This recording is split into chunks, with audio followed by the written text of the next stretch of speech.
నాటకం అంటే ఒకప్పుడు నిజం. నాటకం అంటే ఒకప్పుడు సమాజ పోకడకు నిలువుటర్థం. నాటకం అంటే ఒకప్పుడు పురాణాలకు పుట్టినిల్లు. ఇదే నాటకం ఇప్పుడు ఎంగిలి ఎటకారం. ఏం నాటకాలాడుతున్నావా అనే ఒక రకమైన గేలి ఎగతాళి. ఇవాళ వెండి తెర మీద రాజ్యం వెలుతున్న ఇన్ని రంగులకు ఆ రంగస్థలమే ఊపిరి. ఇన్నిన్ని వస్తువులకు ఆ డ్రామాలే ఆనవాళ్లు. ఎస్, టాలీవుడ్ నుంచి హాలీవుడ్ దాకా ఎన్నెన్ని కొత్త రకం వేషాలు కట్టినా నటనకు నగ్న స్వరూపం నాటకమే.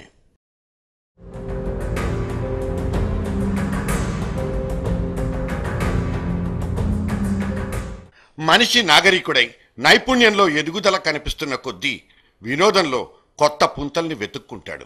సినిమా ప్రపంచం మాత్రం తక్కువెందుకు తింటుంది?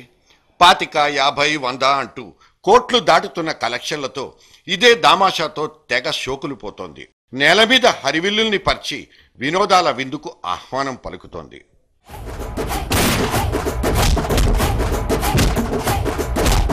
కళ్ళున్నోడు ముందు మాత్రమే చూస్తాడు, దిమాకున్నోడు దునియా మొత్తం చూస్తాడు. మనము ఆనందిస్తున్నాం, ఆస్వాదిస్తున్నాం. కానీ ఎంత ఆదమర్చినా అమ్మను మాత్రం మర్చిపోకూడదన్నది మానసిక శాస్త్రంలో ఒక మౌలిక సూత్రం. మనం చూస్తోందంతా పైపూతేనని, అసలు ముడిసరకు వేరే ఉందని మనకు తెలిసేదెప్పుడు? మేం చెప్తోంది మనమంతా ఎప్పుడో మర్చిపోయిన రంగస్థలం గురించే. 1000 కలలనైనా కళ్ల ముందు సాక్షాత్కరింపచేసే నాటకం గురించే. నాటకాన్ని మాత్రమే నమ్ముకున్న జీవితాల గురించే.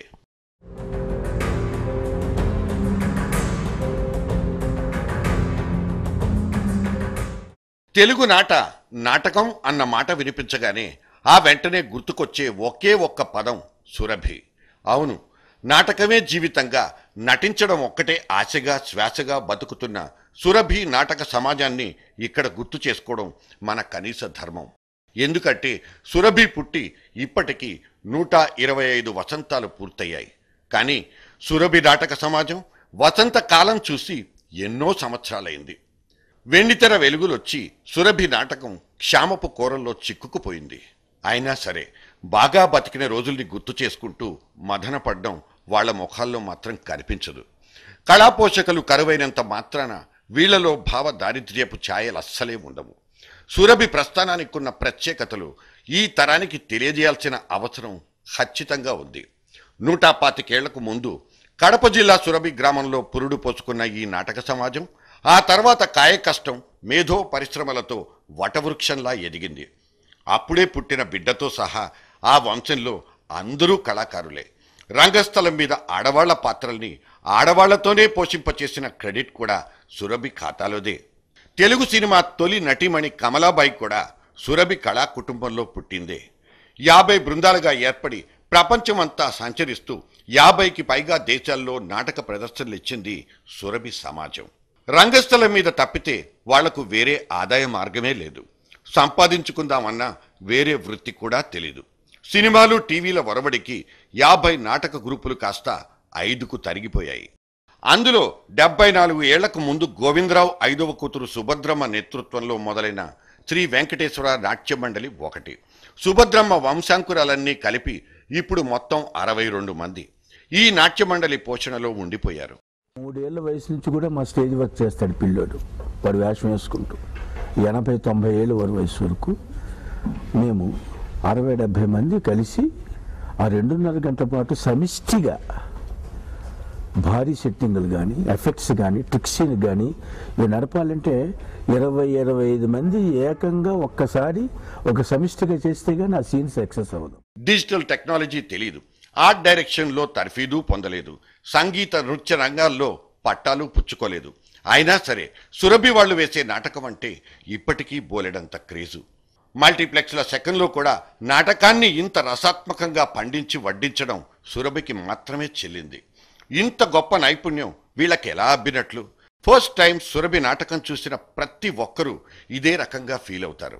సరే నేను చేస్తాను, జాగ్రత్తగా చూడు. మాతా పాతాళ భైరవి, నేను ఉజ్జయిని రాజకుమార్తెను ప్రేమించాను. ఆమెను వశపరుచుకోవడానికి వస్తువాహనాలు నాకు ప్రసాదించు తల్లి. ముందు మోకాలు, తర్వాత తర్వాత కళ.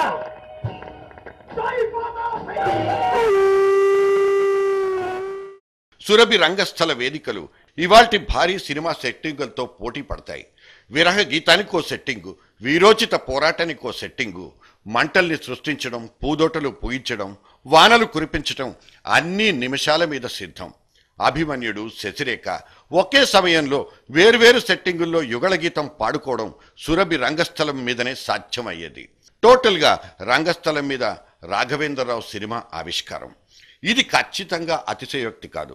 మాయాబజార్, అభిమన్యుడు, ఘటోత్కచుడు నాటకం ఏదైనా సురభి వాళ్లు వేస్తేనే చూడాలనిపించేది. దేశ విదేశాల్లో పేరు ప్రఖ్యాతులు గాంచిన ఇటువంటి నాటక సమాజం ప్రపంచంలో ఇంకోటి లేనేలేదు. ఈ ఖ్యాతి ఇండియా పేరు మీదనే నిరంతరం నిలబడాలంటే దాతలు ముందుకు రావాలి. అందరి పిల్లల్లాగే వాళ్ళ పిల్లలు కూడా ఇంజనీర్లు, డాక్టర్లు కావాలని వాళ్ళు కోరుకోలేదు. అంతో ఇంతో చదివిన తర్వాత సంతానాన్ని రంగస్థలానికే దత్తతకివ్వాలనుకుంటారు.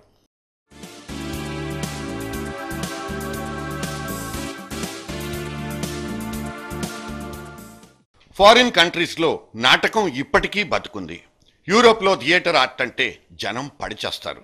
అందాక ఎందుకు, మన బెంగాలీ, మరాఠీ, గుజరాతీ నేల మీద నాటకం అంటే మోజు తగ్గిన దాఖలాలే లేవు. బాలీవుడ్ సినిమా ఎంత హిట్ అయినా సరే ఆ ప్రాంతపు వాళ్లను మాత్రం తాకలేకపోతోంది. ఎందుకంటే అక్కడి రంగస్థలాలు అంతటి బలిష్టమైనవి. మరి తెలుగు సమాజంలో మాత్రం నాటకం ఎందుకు ఓడిపోతోంది? 125 సంవత్సరాల సుదీర్ఘమైన చరిత్ర, ప్రపంచ చరిత్రలో ఒక కుటుంబం నాటకం వేయడం ఎక్కడా లేదు. నాటకం చాలా ఇప్పుడు యూరోప్లో కానీ అమెరికాలో కానీ ఏళ్ల తరబడి నాటకాలు వేస్తుంటారు. కానీ వాళ్ళు అంటే they are from different groups. కానీ ఇది ఒకటే కుటుంబం, సర్వ పనులు వాళ్లే చేస్తారు. మేకప్ వేయడం దగ్గర నుంచి నాటకం వేయడం దాకా, మ్యూజిక్ దాకా. టీవీ జీవితం కన్నా చిన్నది, సినిమా జీవితం కన్నా పెద్దది. కానీ నాటకం మాత్రం సరిగ్గా జీవితం అంతే ఉంటుంది. పొరిగింటి కొలవేరి పాటను పనిగట్టుకుని పాడుకుంటున్నాం. మనింటి మధురానుభూతుల్ని కూడా కాసేపు ఆస్వాదిస్తే పోయేదేముంది? 125 మన సురభి నాటకాన్ని కళ్ళకద్దుకుందాం. దానికి ఇంకొంత ఆయుష్నిద్దాం. బాక్సాఫీసు బద్దల కొట్టకపోయినా వాళ్ల బతుకులనైనా బాగుపరుద్దాం. ఎందుకంటే సురభి నాటకం ఒక కమ్మదనం, కమనీయం, వెరసి ఒక విశ్వరూపం.